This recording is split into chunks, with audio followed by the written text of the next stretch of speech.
ये एक air force gas mask है। एयरफोर्स गैस मास्क क्या होता है?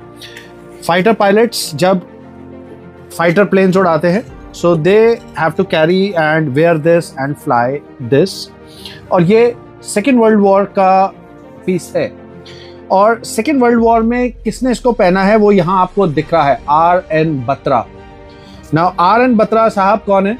अगर आपको शायद मेजॉरिटी ऑफ द लोगों को आइडिया नहीं होगा, R.N. बत्रा साहब इज द गाय जिसको हम इंडियन आर्मी और इंडियन एयरफोर्स क्रिएट करने का क्रेडिट देते हैं। 16 या 11 में मिस्टर बत्रा पैदा हुए थे और मॉडर्न स्कूल दिल्ली में पढ़ते थे। 10 साल की उम्र में बिशप कॉटन शिमला पढ़ने चले गए।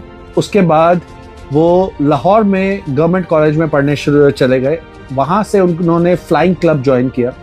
आई थिंक ये 1928 के आसपास की कहानी है जब उन्होंने फ्लाइंग क्लब ज्वाइन किया। और वहाँ से उन्होंने ब्रिटेन में जो रॉयल एयरफोर्स है उसके लिए अप्लाई किया और वो सिलेक्ट हुए रॉयल एयरफोर्स के लिए, ब्रिटेन के फाइटर जेट्स उड़ाने के लिए।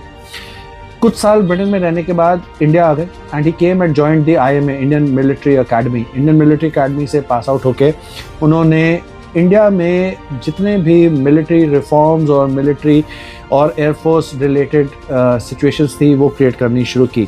और सेकेंड वर्ल्ड वॉर में mister Batra was fighting for the British forces और ये उनका पर्सनल गैस मास्क है जो उन्होंने यूज़ किया था।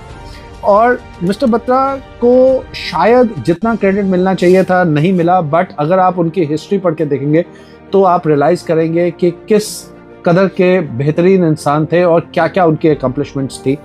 तो ये मैं एक बहुत प्राइज्ड पोजीशन इसलिए मान के चलता हूँ कि जिस आदमी ने इंडिया में आर्मी और एयरफोर्स की फाउंडेशन ले की for a modern army and air force, उसका एक मेमोरेबिलिया मेरी कलेक्शन में है।